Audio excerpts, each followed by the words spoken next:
Welcome to Kanaka TV. Speaker Ayyanna కుమారుడు Chintakayala Vijay comments. Medical college అనే పేరుతో జగన్ ఒక పర్యటన చేశారు. ఉత్తరాంధ్రపై ప్రేమ ఉన్నట్టు నటిస్తూ పచ్చి అబద్ధాలు మాట్లాడారు. స్టీల్ ప్లాంట్ తీసేసి అక్కడ రాజధాని కడితే ఎలా ఉంటుందని ఎల్వి ప్రసాద్ని జగన్ అడిగారు. అలాంటి వ్యక్తి స్టీల్ ప్లాంట్పై ముసలికా నీరు కారుస్తున్నారు. 2021లో అనకాపల్లిలో మెడికల్ కాలేజ్ అని చెప్పి తర్వాత నర్సీపట్నంలో పెడుతున్నానని అన్నారు. నర్సీపట్నంలో మెడికల్ కాలేజీ కోసం జగన్ కనీసం 11 కోట్లు ఖర్చు చేయలేదు. కానీ స్పీకర్ అయ్యన్న పాత్రుడు ఈ ఒక్క ఏడాదిలో నర్సీపట్నం మున్సిపాలిటీకి 21 కోట్లు ఖర్చు చేశారు. పీపీపీ మోడ్ అర్థం కూడా జగన్కి తెలియడం లేదు. ఏపీని 5 ఏళ్లు నష్టపోయేలా చేసిన వ్యక్తి జగన్. చంద్రబాబు వల్ల ఏపీ ఎకానమీ పెరుగుతుంది. డబ్బులన్నీ అమరావతికే ఖర్చు చేస్తున్నారని ప్రజల మధ్య విద్వేషాలు రెచ్చగొట్టే ప్రయత్నం జగన్ చేస్తున్నారు. జగన్కి కరెక్ట్ మొగుడు లోకేష్. రెడ్ బుక్ వల్ల తప్పులు చేసిన వారంతా సస్పెండ్ అవడంతో పాటు జైలుకు వెళ్తున్నారు. జగన్కి దమ్ముంటే పులివెందుల వదిలి విశాఖలో పోటీ చేయాలి. జగన్కి మెడికల్ కాలేజ్ గురించి మాట్లాడాలని ఉంటే అసెంబ్లీకి వచ్చి మాట్లాడాలి. కాబట్టి నేను ఒకటే కోరుతున్నాను, ఇప్పుడు P4 మోడల్ అని కొత్తగా తీసుకొచ్చారు చంద్రబాబు నాయుడు గారు. ఎందుకు పీపుల్ ఇన్వాల్వ్ చేద్దాం అని. అంటే పబ్లిక్ అంటే నువ్వు ఏమనుకుంటున్నావు, పీపుల్ అనుకుంటున్నావేమో. Public is nothing but government. So public government is people. So ఇక్కడ నేను ఏమన్నా PPP మోడ్లోని every entity, the land, the infrastructure, everywhere the government has right on it. కాబట్టి గవర్నమెంట్ అనే కొలాబరేషన్ ఉంటుంది. దాంతోపాటు మీకు ఒక క్లియర్ విషయం ఏంటంటే, జగన్మోహన్ నేను డబ్బులు ఇచ్చాను అంటున్నాడు. కానీ ఈరోజు క్లియర్గా నేను చెప్తుంది ఏంటంటే, నాబార్డ్ ఫండ్స్ దీనికి వాడారు. తన స్టేట్ గవర్నమెంట్ నుంచి ఏం డబ్బులు ఇవ్వలేదు. కానీ ఇందాక అది ఒప్పుకున్నాడు. ఎందుకంటే మనం ఆ జీవోల గురించి అది మాట్లాడుతున్నాం కాబట్టి ఈ రోజు ప్రెస్ మీట్లో మాట చెప్పాడు. కనీసం నాబార్డ్ నుంచి నేను తీసుకురావడం జరిగింది ఈ డబ్బులు. అంటే సెంట్రల్ గవర్నమెంట్ నుంచి తీసుకొచ్చాం, కరెక్టే, నాబార్డ్ నుంచి దాన్ని లింక్ చేసామని చెప్పారు. ద అమౌంట్ రిక్వైర్డ్ ఎంతండి, 500 crores నర్సీపట్నానికి. దాంట్లోని 11.77 కోట్లు ఆయన ఖర్చు పెట్టాడు. దాంట్లో అంటే అర్థం 2.34%, 2.34%. ఈ పేస్లో కానీ వర్క్ జరిగితే సుమారుగా 175 సంవత్సరాలు పడుతుంది నీకు కాలేజ్ పని చేయాలంటే. ఈరోజు ఫ్యాక్ట్స్ ఏంటంటే 2021-2022లోని 0 రూపీస్ ఖర్చు పెట్టారు ఈ నర్సీపట్నం కాలేజ్ మీద. 2022-2023లోని 5.13 crores అండి. ఒక్క సంవత్సరంలో 5.13 లక్షలే ఖర్చు పెట్టారు. 2023-2024లోని 6.64 కోట్లే ఖర్చు పెట్టారు. ఈయనేమో ఏదో ఉత్తరిచ్చేసినట్టు మాట్లాడుతున్నారు. చంద్రబాబు నాయుడు గారు ఈ పెండింగ్ బిల్స్ ఉన్నాయని చెప్పేసి 2024-2025 గవర్నమెంట్ వచ్చిన తర్వాత 13.65 కోట్ల ఇచ్చాడు ఆయన. అంటే అర్థం ఏంటంటే, ఇప్పుడు దాకా 11.77 కోట్ల మీరు ఆ రోజు 2 సంవత్సరాలు పట్టింది ఇవ్వడానికి. ఒక్క సంవత్సరంలో 13.65 కోట్ల చంద్రబాబు నాయుడు గారు ఇస్తే, ఇప్పుడు దాకా ఖర్చు పెట్టింది చంద్రబాబు నాయుడు గారితో కలిపి 25 కోట్లు. దాంట్లో పీపీపీ మోడ్లోని నీ గవర్నమెంట్ దానికంట 150 సీట్స్ వస్తున్నాయి. గవర్నమెంట్ దాంట్లో నీకు 64 సీట్సే వస్తాయి. ఈ జనరల్ కోటాలో 75 సీట్లు వస్తున్నాయి. మళ్ళీ పీపీపీ మోడ్లో గవర్నమెంట్కి ఉన్న రైట్ గవర్నమెంట్కి ఉంటుంది, గవర్నమెంట్కి ఉన్న పర్సంటేజ్ గవర్నమెంట్కి ఉంటుంది. సో కాబట్టి నేను క్లియర్గా నేను చెప్తుంది ఏంటంటే, టిట్కో ఇల్లు కంప్లీట్ చేయలేదు నర్సీపట్నం. ఇంకా టిట్కో ఇల్లు అక్కడ పావులు ఉన్నాయి, అక్కడ యూపీసీ విండోస్ అని ఎరక్కొట్టేసి దొంగలు పడిన రోజులు కనబడుతున్నాయి. ఒక్కరు ఇల్లు ఇవ్వలేదు, మొత్తం నాశనం చేసేసారు. అక్కడ ఒక వ్యక్తి మాస్క్ అడిగి పీపీ కిట్ అడిగితే ఆ వ్యక్తి తొడ మీద అన్ఐడెంటిఫైడ్ ఇంజెక్షన్స్ పొడిచారు. తను స్వహస్తాలతో ఆయన హాస్పిటల్లో జాయిన్ చేసినప్పుడు ఒక పేపర్ మీద రాశాడు ఆయన, డాక్టర్ సుధాకర్ గారు, అన్ఐడెంటిఫైడ్ మెడికల్ ఇంజెక్షన్స్ నాకు ఎవరో ఇచ్చారు అని. దాని మీద ఇన్వెస్టిగేషన్ జరుగుతుంది. అక్కడికి పీపీ కిట్, మాస్క్ ఇవ్వలేదు, ఒక డాక్టర్ హత్య జరుగుతుంది ఆ ప్రాంతంలో. నువ్వు మెడికల్ కాలేజ్ కడతాంటే ఎవరు నమ్ముతారండి? ఈరోజు 3 మాస్కులు కోవిడ్ టైంలో ప్రతి ఒక్క ఇంటికి ఇస్తానన్నారు, అది ఇవ్వలేదే. ఈరోజు చెప్తున్నారు కురపాంలో, పార్వతీపురంలో మెడికల్ కాలేజ్ ఉంటే ఎంతమంది ప్రాణాలు బతుకుండేవి అని ఆయన మాట్లాడుతున్నారు. నాకు సంతోషం, ఇప్పటికైనా ఆ బుద్ధి వచ్చినందుకు, ప్రాణాలు కాపాడాలని ఆలోచన వచ్చినందుకు సంతోషమే. కానీ ఈరోజు మొన్న టైర్ కింద ఒక వ్యక్తి తల పడిపోయి తొక్కేస్తూ ఉంటే కనీసం మానవతా దృక్పథంతో కనీసం 10 రోజులు 20 రోజులైనా మాలాంటి వాళ్ళకి నిద్ర పట్టదు. మా టైర్ కింద కానీ ఎవరైనా తల ఉందంటే కోడున్నతో నిద్ర పట్టదు.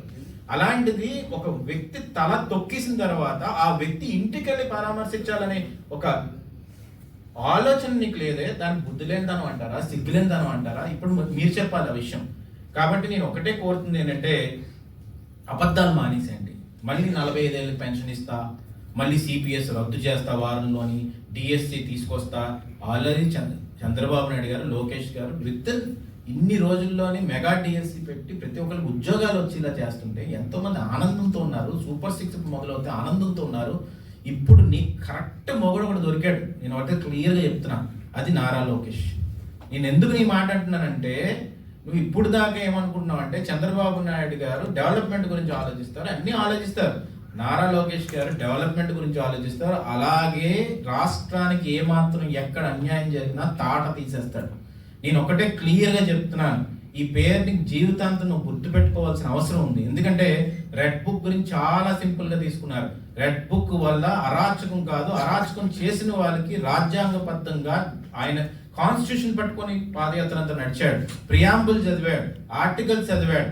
ఎవడెవడైతే లైన్ దాటి బోర్డర్ దాటి పేద ప్రజల మీదకి వచ్చి ఓచపోత కోసారో ఆఫీసర్లందరినీ కూడా ఈరోజు సస్పెండ్ అవుతున్నారు. ఎవరైతే ఆడవాళ్ళని అసభ్యకరంగా మాట్లాడారో, ఎవరైతే స్కాములు చేశారో, ఎవరైతే అకౌంట్లు ఓపెన్ చేసి ఈరోజు కుబేర సినిమాలాగా స్కాములు చేశారు మీరు, అలాంటి దారుణమైన పనులు చేశారు, వాళ్ళందరూ జైలుకు పోతున్నారు ఈరోజు. అందుకే నీకు కూడా క్లియర్గా చెప్తుంది ఏంటంటే, అలాంటి వ్యక్తితో మీరు పెట్టుకోవద్దు, రాష్ట్ర అభివృద్ధికి అడ్డు రావద్దు. సూపర్ 6 ఇంప్లిమెంట్ అవుతుంది, క్లియర్గా సంక్షేమం వెళ్తుంది, అభివృద్ధి వెళ్తుంది, వైజాగ్ పరిగెడుతుంది, ఉత్తరాంధ్రలోని బాగుంటుంది, గాజువాకలో కూడా పర్ క్యాపిటల్ ఇన్కమ్ ఈ మధ్యన పెరుగుతుంది, వైజాగ్లో పర్ క్యాపిటల్ ఇన్కమ్ పెరుగుతుంది, రాష్ట్రం పర్ క్యాపిటల్ ఇన్కమ్తో పోటీ పడుతుంది వైజాగ్. ఇలాంటి ఉత్తరాంధ్ర దగ్గరికి వచ్చి నువ్వు ఏదేదో మాట్లాడుతుంటే ఎవ్వడు కూడా వినడానికి సిద్ధంగా లేరని చెప్పి సందర్భంగా మీ అందరికీ సవినీయంగా మనం చేసుకుంటున్నాను. ఈరోజు నేను క్లియర్గా ఫ్యాక్ట్స్ ముందు పెట్టడానికి, ఆయన 204 ఇలా పేపర్ చూపెట్టారు, అది స్టేట్ జీవో.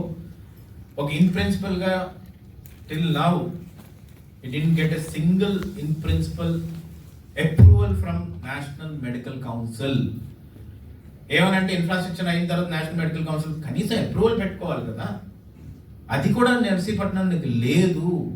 నీకు అర్థం కావట్లేదు. నీది ఎలా ఉందంటే, గాడిద గడ్డి పెట్టి ఆవు దగ్గరికి వెళ్ళి పాలు పిస్తే ఎలా ఉంటుందండి, అలాగే ఉంది. దారుణంగా ఎన్నిసార్లు చెప్పినా, అక్కడ స్పీకర్ గారు కూర్చొని పెంచే ఇది మొత్తం నీకు అపోజిషన్ లీడర్ స్టేటస్ లేదా బాబు అంటే, ఉంది నాకుంది అంటారు. ఇక్కడ మాకు నేషనల్ మెడికల్ కౌన్సిల్ నుంచి అప్రూవల్ లేదా బాబు అంటే ఉంది అంటారు. ఏంటి స్టబర్నెస్ నాకు అర్థం కాదు. ఎవరో ఒక ఆయన మాట్లాడుతున్నారు, మొన్న మీ నాన్నగారు రాజశేఖర్ రెడ్డి గారు ఫ్రెండ్ ఒక జర్నలిస్ట్ మాట్లాడుతున్నారు, ఆయన మొన్న యూట్యూబ్లో చూశాను. ఏంటి ఎవరి మీద అలుగుతాడండి, నాకు అర్థం కావట్లేదు. అసెంబ్లీ మీద అలుగుతాడు ఏంటంటే, ఎవరిని చూడలేదు ఇప్పుడు వచ్చి లీడర్ని అంటున్నారు. ఇవన్నీ వినేకైనా కూడా, ఇన్సైట్ తెలుసుకునేకైనా కూడా ఎందుకు అసలు నీకు ఆ మైండ్ పెరగట్లేదో నాకు అర్థం కావట్లేదు. ఇవాళ రేపు ఎల్లుండి అనొచ్చు, చిన్నపిల్లలు ఏం మాట్లాడతాడు. మేము ఈరోజు ఒకటే మాట చెప్తున్నాను, లోకేష్ గారిని కూడా ఇదే విధంగా ఏం చేస్తాడు ఏం కోరలేదు. నేను ఒక్కటే చెప్తున్నా, పులివెందులు వదిలి ఇదే ఉత్తరాంధ్రకు వచ్చి పోటీ చేయండి. దమ్ముంటుందా పోటీ చేయడానికి? ఇది విశాఖపట్నంలో ఒక నియోజకవర్గాన్ని సెలెక్ట్ చేసుకుని పోటీ చేయండి మీరు, జగన్మోహన్ రెడ్డి గారు. ఆయన లోకేష్ గారు 1983 తర్వాత ఒక్కసారి గెలిచిన నియోజకవర్గంలో తెలుగుదేశం పార్టీ జెండాను ఎగరేయాలని చెప్పి పట్టుదలతో పాదయాత్ర చేసి ఆ నియోజకవర్గం మంగళగిరిలో అత్యంత భారీ మెజార్టీతో గెలిచి తెలుగుదేశం పార్టీ జెండాను మళ్ళీ అక్కడ రెపరెపలాడించారంటే, అలాంటి దమ్మున్న నాయకత్వంలో ఉండడం మనం అదృష్టంగా భావిస్తున్నాం. ఛాలెంజెస్ తీసుకుంటున్నాడు. అలాంటి ఛాలెంజ్ మీరేం తీసుకోగలరా? నేను ఛాలెంజ్ చేస్తున్నాను ఈరోజు. నీకు అంత ఉత్తరాంధ్ర మీద ప్రేమ ఉంటే అసలు రుషికొండలాగా అక్కడ మొత్తం గుండు తీసేసి అక్కడికి వచ్చి టబ్బులు పెట్టుకొని ఆటోమేటిక్ కమోడ్స్ పెట్టుకొని అక్కడ ఎంజాయ్ చేద్దామని ఎప్పుడు ప్లాన్ చేయరు. ఈరోజు ఒకటే చెప్తున్నాను, ఇంకా లోతుగా వెళ్ళవలసిన అవసరం ఏంటంటే, లిక్కర్ స్కామ్ జరిగింది వైజాగ్లోనేమో, ఇదే దస్పుల్లా హిల్స్లోని 1090 590 సంథింగ్ ఎంతో పర్సంటేజ్ పెట్టి డెవలప్మెంట్ కింద ల్యాండ్స్తో పెద్దామని ప్లాన్ చేశారు. విజయభారతి ట్రస్ట్ పెట్టి మొత్తం డబ్బులతో పెద్దాం ప్లాన్ చేశారు. ఇంత లూట్ చేద్దామని ప్లాన్ చేశారు, బ్లఫ్ చేశారు, ఇండస్ట్రియలిస్ట్ని దారుణంగా మోసం చేశారు. వైజాగ్ని సర్వనాశనం చేసింది ఎవరన్నా ఉన్నారంటే అది జగన్మోహన్ రెడ్డి అని చెప్పి ఈ సందర్భంగా చెప్పదలుచుకుంటూ, ఈరోజు నీకేమైనా చిత్తశుద్ధి ఉంటే కామ్గా ఇంట్లో కూర్చోండి. ఇదే మెడికల్ కాలేజ్ గురించి మాట్లాడాలంటే అసెంబ్లీకి వచ్చి బెంచ్ దగ్గర కూర్చొని బెంచ్ గుద్ది మాట్లాడితే అక్కడ ఎదురుగా నించున్న చంద్రబాబు నాయుడు గారు, పవన్ కళ్యాణ్ గారు, బీజేపీ వాళ్ళు అందరూ కలిసి నీకు ఈ పేపర్ తీసుకొచ్చి నీ బెంచ్ మీద విసురుతారు. కానీ మాట్లాడట్లేదు. అసెంబ్లీకి రావు, ఇదే రోడ్ల మీద కొంచెం డ్యాన్స్ చేయడానికి అవసరం ఏముంటుంది? ఆ షుగర్ కేన్ రైతులు నాకు వచ్చి చెప్పారు, ఆ షుగర్ కేన్ రైతుల బాధలు ఇప్పుడు నీకు అర్థమయ్యా జగన్మోహన్ రెడ్డి గారు? ఆ రోజు మీ గవర్నమెంట్లో ఉన్నప్పుడు మెడికల్ కాలేజ్ అనే ఒక పేరుతో అక్కడికి ఈరోజు పర్యటన చేసి జగన్మోహన్ రెడ్డి గారు, మాజీ ముఖ్యమంత్రి గారు అక్కడికి వచ్చి ఉత్తరాంధ్ర మీద అమితమైన ప్రేమతో ఉన్నట్టు మాట్లాడడం అనేది చాలా హాస్యాస్పదం. ఈరోజు ఉత్తరాంధ్ర ప్రజానికం మొత్తం కూడా బుద్ధి చెప్పి ఆయనకి తలదించుకునేలా చేసి మొన్న ఎలక్షన్లో మొత్తం రాష్ట్ర వ్యాప్తంగా ఒక 11 సీట్లు ఇచ్చి ఈరోజు అంత గట్టిగా చెంప మీద కొట్టినా కానీ ఇంకా అబద్ధాలు మానకుండా ఈరోజు వచ్చి ఎంత పచ్చి అబద్ధాలు మాట్లాడుతున్నారంటే, ఇందాక వైజాగ్లో స్టీల్ ప్లాంట్ మీద అత్యంత ప్రేమ ఉన్నట్టు స్టీల్ ప్లాంట్ గురించి మాట్లాడడం మొదలుపెట్టారు. స్టీల్ ప్లాంట్ వాళ్ళు ఇప్పుడే కలిశాను, వాళ్ళందరూ కూడా వాళ్ళ బాధల్లో నాకు రిప్రజెంటేషన్ ఇచ్చారు. స్టీల్ ప్లాంట్ అలా అయిపోతుందని నాకు చాలా బాధగా ఉంది అని చెప్పి ముసలి కన్నీరు కారుస్తూ మొన్న ఎల్వి సుబ్రహ్మణ్యం గారు, ఎక్స్ చీఫ్ సెక్రటరీ గారు ఒక వీడియో రిలీజ్ ఒక ప్రెస్ మీట్లో చెప్తున్నారు, ఈ స్టీల్ ప్లాంట్ తీసేసి అన్న ఇక్కడ క్యాపిటల్ కడితే ఎలా ఉంటుంది అంటావు అని జగన్మోహన్ రెడ్డి గారు ఆయనతో చెప్పాడంట. ఆయన అన్నాడు, అసలు ఏ నాయకుడైనా అవగాహన లేకుండా ఈ విధంగా విశాఖ ఉక్కు ఆంధ్రుల హక్కు అని చెప్పి ఆ రోజుల్లో ఉద్యమం చేసి ప్రాణాలు అర్పించి ఎంతోమంది స్టీల్ ప్లాంట్ తీసుకొస్తే ఆ స్టీల్ ప్లాంట్ తీసేద్దామా అన్న అని చెప్పి నన్ను అడుగుతున్నాడంటే, ఇలాంటి వాడు నాయకుడిగా ఉండడం అవసరమా అని చెప్పి ఆయన మాట్లాడుతున్నారు ఎల్వి సుబ్రహ్మణ్యం గారు. ఆ రోజు ఆ వ్యక్తితో అలా మాట్లాడి ఈ రోజు వచ్చి అపోజిషన్లో కూర్చొని పోయేసరికి ప్రజల్ని బుద్ధి చెప్పేసరికి ఈరోజు నర్సీపట్నం వచ్చి స్టీల్ ప్లాంట్ గురించి మాట్లాడుతున్నాను. నేను ఆక్రందులు విన్నాను, అన్నార్థుల ఆక్రందులు విన్నాను, మధ్యలో వస్తుంటే చాలా మందితో మాట్లాడాను. ఇవన్నీ కూడా చూస్తుంటే చాలా హాస్యాస్పదం. ఎందుకంటున్నానంటే, ఈ వ్యక్తి అబద్ధాలు కోరు. ఎందుకు అబద్ధాలు కోరు అన్నానంటే, మెగా డిఎస్సి తీసుకొస్తాను, ఈ పోస్టర్ మీ దాంట్లో పడిందే కదండి, ఇది అబద్ధం. 25 మంది ఎంపీలు ఇస్తే ప్రత్యేక హోదా తీసుకొస్తాను, తల వంచి ప్రత్యేక హోదా తీసుకొస్తాను, ఇది అబద్ధం. ఇంకా ఎన్ని చెప్పుకోవాలి, ఇల్లు కట్టిస్తాను, నర్సీపట్నం సెంటర్లో నువ్వు మర్చిపోయామో జగన్మోహన్ రెడ్డి గారు, అదే నర్సీపట్నం సెంటర్లో శ్రీకన్య థియేటర్ దగ్గర వ్యాన్ ఎక్కి మైక్ పట్టుకొని ప్రజలందరికీ కూడా ఈ టిట్కో ఇల్లులన్నీ కూడా మీరు ఈఎంఐలు కట్టొద్దండి, ప్రతి ఒక్కడికి కూడా నేను ఉచితంగా ఇల్లు ఇచ్చేస్తున్నానని చెప్పేసి నువ్వు అనౌన్స్ చేసింది నిజం కాదు. అదే వ్యక్తులతో రూపాయికి ఇల్లు ఇస్తానని చెప్పి గవర్నమెంట్ వచ్చిన చెప్పింది నిజం కాదు. అదే వ్యక్తుల చేత రెగ్యులైజ్ చేపిస్తానని చెప్పి పట్టాలు ఇప్పిస్తానని చెప్పి ఇవన్నీ మర్చిపోయారు అనుకుంటున్నారు జనం. ఒక్కొక్కరి చేత 10,000 రూపాయలు 12,000 రూపాయలు కట్టించుకొని ఎంతో మంది జనాలను మోసం చేసిన నిజం కాదు. ఈరోజు మెడికల్ కాలేజ్ గురించి వచ్చి మాట్లాడుతున్నారు. మెడికల్ కాలేజ్ అనేది అది ఉత్తుత్తు మెడికల్ కాలేజ్ అని మొన్నే స్పీకర్ అయ్యన్న పాత్ర గారు చెప్పారు. ఎందుకు ఉత్తుత్తు మెడికల్ కాలేజ్ అన్నానంటే, ఇప్పుడు జగన్మోహన్ రెడ్డి గారు ప్రెస్ మీట్లో అంటున్నారు, స్పీకర్ అయ్యన్న పాత్ర గారు జీవో లేదన్నారు, ఇదిగో నా దగ్గర 204 జీవో ఉంది అని కొని ఇదే పేపర్ చూపెట్టారు. ఈ పేపర్ నేను ఒకటే అడుగుతున్నాను, ఇది కృష్ణబాబు గారు అప్పుడు ప్రిన్సిపల్ సెక్రటరీ ఎవరైతే ఇప్పుడు ఆర్ఎన్బికి ఉన్నారో ఆయన దీన్ని రిలీజ్ చేశారు. నేను క్రానలాజికల్ ఆర్డర్లో ఒక ఆర్డర్ చెప్పబోతున్నాను జగన్మోహన్ రెడ్డి గారు, అది వినండి. 2021లో మీరు అనకాపల్లిలో మెడికల్ కాలేజ్ ఇనాగ్రేషన్ అని చెప్పి ఆన్లైన్లో కోవిడ్ ఉందని చెప్పేసి ఇనాగ్రేషన్ మీరు చేయించారు.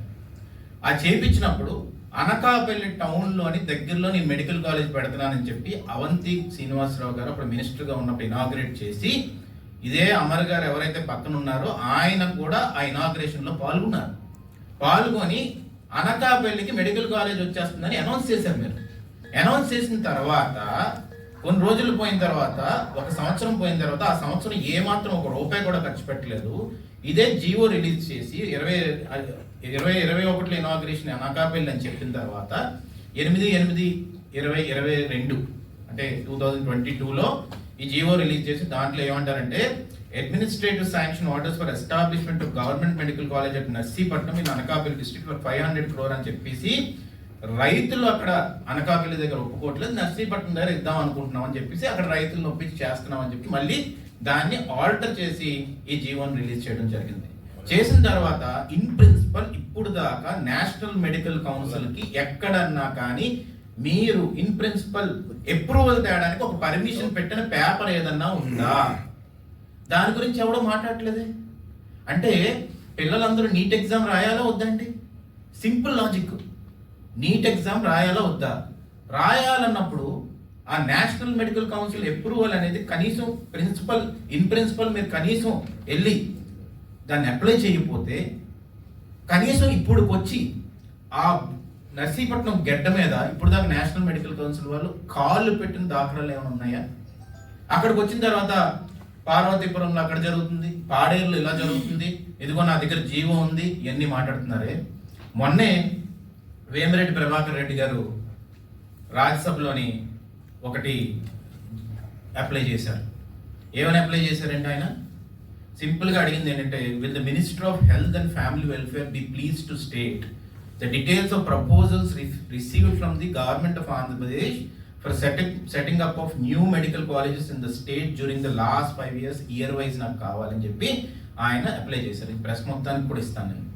దాంట్లో క్లియర్గా మీరు అబ్జర్వ్ చేస్తే ఈ మొత్తం లిస్ట్లో 13 కాలేజీలు ఏదైతే principal approval national medical council approve చేశారో లేదో అని అడిగిన దాని క్వశ్చన్లోని నర్సీపట్నం పేరు లేదు. ఇప్పుడు నర్సీపట్నం ప్రజలు నువ్వు మోసం చేస్తున్నట్ట, నీ పక్కన వాళ్ళు మోసం చేస్తున్నట్ట, ఎవరిని మోసం చేస్తున్నట్ట? ఈరోజు వచ్చి ఫస్ట్ టూరే నర్సీపట్నం తీసుకొచ్చి స్టేట్ నుంచి నేను 204 జీవో ఇచ్చేసాను, కృష్ణబాబు గారు ఎందుకో సైన్ పెట్టేశారు, నేను ఎంత ఖర్చు పెట్టాను చెప్పు. ఎందుకు చెప్పారంటే 500 కోట్లలో మీరు ఖర్చు పెట్టిందంతా 10 కోట్లు ఉంది. మేము మున్సిపాలిటీ నర్సీపట్నం 3rd grade మున్సిపాలిటీకే సంవత్సరంలో 23 కోట్లు తీసుకొచ్చారు. ఈరోజు అయ్యన్న పాత్రి గారు చంద్రబాబు నాయుడు గారిని రిక్వెస్ట్ చేసి నారాయణ గారు మంత్రిగా ఉంటే ఇచ్చారు. ఆ 23 కోట్లు మేము ఒక సంవత్సరంలో తీసుకొస్తే 3 సంవత్సరాల్లో నువ్వు ఖర్చు పెట్టింది ఇదే బిల్డింగ్కి చూస్తే కనీసం 10-11 కోట్లు లేదు. ఈరోజు మీరు వచ్చి ఇంకో మెడికల్ కాలేజ్ చూడండి, ఎంత బాగుంది, ఎంత అద్భుతంగా ఉంది, ఆధునిక దేవాలయాలు. ఏంటి ఆధునిక దేవాలయాలు? అది బూత్ బంగ్లాల్లో తయారయ్యాయి. ఇంత దారుణంగా రస్ట్ పడిపోయినాయి, మొత్తం రేకులు మొత్తం ఉండేది. అక్కడ ఉంటే ఒక చాంబర్ దగ్గర మాత్రం నువ్వు నిల్చొని ప్రెస్ మీట్ పెట్టేసి అక్కడ చూపెట్టేది ఆధునిక దేవాలయాలు అంటే నువ్వు మొదలుపెట్టి నువ్వు ఇష్టం వచ్చినట్టు అప్రూవల్ లేకుండా in principle approval national medical కౌన్సిల్కి అప్లై చేయకుండా ఏమీ చేయకుండా తీసుకొచ్చి ఒక 11 కోట్ల రూపాయలు అక్కడికి ఏదో చేసేసేయండి, ఏదో చేసేయని చెప్పేసి ఎవరికో ఇచ్చేస్తే వాళ్ళు ఏమాత్రం కూడా సరిగ్గా కట్టకుండా అక్కడ వదిలేస్తే ఆ ఇన్ఫ్రాస్ట్రక్చర్ అందరినీ కూడా భుజస్కంధాల మీద ఈరోజు ఎన్ని కష్టాల్లో రాష్ట్రం ఉన్నా కూడా ఏమాత్రం వెనకడుగు వేయకుండా సూపర్ 6ని ఇంప్లిమెంట్ చేసి మొన్న ప్రెస్ మీట్ పెట్టినప్పుడు ఈ సూపర్ 6లోని 15,000 రూపాయలు ఇస్తానన్నాడు కదా, ఎవరికి ఇవ్వలేదేంటి? ఈరోజు మోసం చేద్దాం అనుకుంటున్నాడు అని చెప్పి జగన్మోహన్ రెడ్డి అని చెప్పి ఆ రోజు ప్రకాశం జిల్లాలోనే ఎక్కడో మాట్లాడారు. ఈరోజు ఆ 15,000 రూపాయలు ఇచ్చేసరికి దాని గురించి ఏం మాట్లాడలేదు. ఫ్రీ బస్ ఇచ్చేస్తానన్నాడు కదా, ఏంటి ఇంకివ్వలేదు అన్నారు. ఫ్రీ బస్ ఇచ్చేసరికి అక్కడ మాట్లాడట్లేదు. అంటే ఏంటంటే నీలాగా అబద్ధాలు చెప్పే అవసరం చంద్రబాబు నాయుడు గారికి లేదు. ఒక మాట తుల్లినప్పుడు నోట్లోంచి బయటకు వచ్చినప్పుడు ఆ మాటకి మనం అధిపతి అవుతాం, ఆ మాట మనకు అధిపతి అవుతుంది. ఈరోజు సిగ్గులేదు చంద్రబాబు నాయుడు గారికి. ఏంటో మాట్లాడండి, ఎంత దారుణంగా మాట్లాడుతున్నారు. ఒక రాజకీయ నాయకుడు అన్నప్పుడు ఒక విలువలతో ఉండాలి, ఒక ట్రాన్స్పరెన్సీతో ఉండాలి. ఇన్ని అబద్ధాలు ఆడి 45 ఏళ్ళకి పెన్షన్ ఇస్తావా? అందుకే కదా నీకు 11 ఇచ్చే రోడ్డు మీద కూర్చోబెట్టారు. 45 ఏళ్ళకి పెన్షన్ ఇచ్చేస్తా, స్టీల్ ప్లాంట్ నచ్చేసేస్తా, ప్రత్యేక హోదాను తీసుకొచ్చేస్తా, 200 యూనిట్లు ఫ్రీ ఇచ్చేస్తా. ఇవన్నీ నీ మాటలు కాదు, ప్రజలందరూ మోసపోలేదు. అందుకే నేను ఈరోజు ఒకటే మాట చెప్పదలుచుకుంది ఏంటంటే 3 క్యాపిటల్ కడతానన్నాడు. కర్నూలులో హైకోర్టు వచ్చేస్తుంది చూడండి అన్నారు, బెంచ్ తేలిన పరిస్థితి వచ్చింది. విశాఖపట్నంకి ఫైనాన్షియల్ క్యాపిటల్ అయిపోతుంది చూడండి అన్నారు. రుషికొండ అని ఒక్క ఫోటో కూడా బయటకు రానివ్వకుండా 5 సంవత్సరాలు డిక్టేటర్ లాగా నియంత్రణలా తీసుకొచ్చి మొన్న ఒక వ్యాపారస్తుని కలిశాను. ఆయన భూమిని ఇలా పెట్టి ఒక పేపర్ పెట్టి వైజాగ్లోనంట విజయసాయి రెడ్డి వాళ్ళు కూర్చొని సంతకం పెట్టి ఇక్కడ అడుగుతున్నాడు. ఆఖరికి సబ్ రిజిస్టర్లు కూడా కూర్చోబెట్టి సంతకాలు పెట్టించేసే వైనాన్ని వైజాగ్ ప్రజానికం చూశారు, బిజినెస్ పీపుల్ చూశారు. విజయభారతి ట్రస్ట్ని మర్చిపోయారా జనం అనుకుంటున్నారు మీరు? ఆ ట్రస్ట్కి ఎంతెంత కలెక్ట్ చేశారు మీరు అందరూ కూర్చొని. లిక్కర్ స్కామ్, దారుణమైన లిక్కర్ స్కామ్. ఈరోజు నువ్వు బాధపడుతున్నావు జనాల గురించి. శవాల మీద చిల్లలేరుకున్న బతుకు మీద నేను చెప్తున్నాను ఈరోజు. అలాంటి దారుణమైన పనులు చేసి వైజాగ్ని సర్వనాశనం చేస్తే అపోజిషన్లోని వైజాగ్ ప్రజల్ని చెప్పించుకుంటారు. ఈ రోజు కూడా మళ్ళీ రాష్ట్ర వ్యాప్తంగా 11 సీట్లు ఇచ్చారు. అది కూడా వైజాగ్ మళ్ళీ అత్యంత భారీ మెజార్టీతో మళ్ళీ తెలుగుదేశం పార్టీని గెలిపించారు. ఈరోజు తెలుగుదేశం జెండా ఈ వైజాగ్ అడ్డా తెలుగుదేశం, వైజాగ్ గడ్డ తెలుగుదేశం అడ్డా కింద తయారై రేపు రానున్న రోజుల్లో కూడా పసుపు జెండా ఇక్కడ ఎగరపోతుంది అంటే డౌట్ లేదు. ఉత్తరాంధ్రలోనే కూడా ఈరోజు ఏదో ప్రేమ చూపెడుతూ ఇష్టం వచ్చినట్టు మాట్లాడుతూ ఇలాంటి కల్లుబుల్లి మాటలు చెప్పి అబద్ధాలు ఆడి ప్రజల్ని మోసం చేయొద్దని చెప్పి నేను దయచేసి కోరుతున్నాను. రెండోది ఏంటంటే పీపీపీ మోడ్. ఏమనంటే ప్రైవేటైజేషన్ అయిపోతుంది. ప్రైవేటైజేషన్ పీపీపీ మోడ్లోని పబ్లిక్ ప్రైవేట్ పార్ట్నర్షిప్లోని పబ్లిక్ అనేది గవర్నమెంటే కదా. ఏదైతే ఎంటిటీస్ ఉంటాయి అంటే ల్యాండ్ కానీ లేకపోతే ఇన్ఫ్రాస్ట్రక్చర్ కానీ ఏదన్నా కానీ ఎవరన్నా వ్యక్తి వచ్చి ఆ పీపీపీ మోడ్లోని కన్స్ట్రక్ట్ చేసిన తర్వాత 30 ఇయర్స్కో 35 ఇయర్స్కో ఎలాగైతే జిఎంఆర్ ఎయిర్పోర్ట్ హైదరాబాద్ ఎయిర్పోర్ట్ని పీపీపీ మోడ్లోనే తీసుకొని దాన్ని మళ్ళీ తీసుకొచ్చి గవర్నమెంట్కే కదా అప్పచెప్తారు. ఇప్పుడు గవర్నమెంట్కి అప్పచెప్తున్నారు కదా. కానీ నువ్వు ఏమాత్రం కూడా దాన్ని పట్టించుకోకుండా పీపీపీ మోడ్ అనేది మాట్లాడకుండా, ఎందుకంటే నీకు ఆ టెర్మినాలజీ తెలియట్లేదు, దాని గురించి డీప్గా స్టడీ చేయట్లేదు. బూట్ మోడల్ అంటారు, బిల్డ్ ఓన్ ఆపరేట్ ట్రాన్స్ఫర్ అని. దాని మీదే కదా హైవేస్ డెవలప్ చేశారు. ఈరోజు మరి ఎయిర్పోర్ట్ అథారిటీ వాళ్ళే కదా భోగాపురం తీసుకున్నారు. దాన్ని తీసుకొచ్చి జిఎంఆర్కి ఎందుకు ట్రాన్స్ఫర్ చేశారు? వాళ్ళకి ఒక ఎక్స్పీరియన్స్ ఉంటుందని చెప్పి. ఈరోజు అందుకనే చంద్రబాబు నాయుడు గారు ఏంటంటే ఎవరో ఒకరు వచ్చి ఏదో కట్టేయడం కాదు, పీపీపీ మోడ్లోని ఎట్టి పరిస్థితుల్లో ఈ మెడికల్ కాలేజీలో ఒక ఎక్స్పీరియన్స్ ఉన్న కంపెనీస్ కడితే, అంటే ఒక ఎక్స్పీరియన్స్ ఉండి బ్యాక్గ్రౌండ్ ఉండి టాటా సైన్సెస్ లాంటి వాళ్ళు కానీ టాటా ఇన్స్టిట్యూట్స్, ఇప్పుడు క్యాన్సర్ హాస్పిటల్ కట్టారు, అప్పుడు రతన్ టాటా గారు వచ్చి ఇనాగ్రేట్ చేశారు తిరుపతిలోని. ఆ క్యాన్సర్ హాస్పిటల్ ద్వారా ఎంతమందికి ఈరోజు సేవలు అందుతున్నాయి. అపోలో వాళ్ళు కూడా మెడికల్ కాలేజెస్ ఉన్నాయి హైదరాబాద్లోని. అక్కడ వాళ్ళు ఏ విధంగా ఇన్ఫ్రాస్ట్రక్చర్ డెవలప్ చేసుకొని తీసుకెళ్తారు, ఇవన్నీ కూడా వాళ్ళ చేత చేయించి ఎట్టి పరిస్థితుల్లో కూడా ఈ పీపీపీ మోడ్లో వెళ్తూ దాని పర్మిషన్స్ కూడా స్ట్రక్చర్డ్గా ఉండాలని. అంటే ఏంటి, ఈరోజు నేషనల్ మెడికల్ కౌన్సిల్కి ఇన్ ప్రిన్సిపల్ అప్రూవల్ ఉండదు. రాజ్యసభలో మా ఎంపీ గారు క్వశ్చన్ అడిగితే ఆ క్వశ్చన్లోని ఆ లిస్ట్లో 13 దాంట్లోని 2 ప్రైవేట్ కాలేజీలు ఉన్నాయి, మిగతా దాంట్లోని ఒక్క దగ్గర కూడా నర్సీపట్నం పేరు ఉండదు. ఈ రోజు వచ్చి నర్సీపట్నంకి అన్నీ ఉన్నాయి, అన్ని పేపర్లు ఉన్నాయి, స్పీకర్ అబద్ధం ఆడుతున్నాడు, చంద్రబాబు నాయుడు అబద్ధం ఆడుతున్నాడు అని చెప్పి ఇష్టం వచ్చినట్టు ఏదో మాట్లాడేస్తే ఆన్ పేపర్ ఏది? ఈరోజు నేను స్ట్రైట్గా అడుగుతున్నాను, ప్రెస్ వాళ్ళకి కూడా నేను ఈ పేపర్ ఇచ్చేస్తాను. ఈ స్ట్రైట్గా అడుగుతున్నాను, వేమిరెడ్డి ప్రభాకర్ రెడ్డి గారు ఈరోజు అడిగిన క్వశ్చన్లోని మాకెక్కడా కూడా ఎట్టి పరిస్థితుల్లో మీరు చూస్తే details of the colleges applied for letters of permission LOP from state of Andhra Pradesh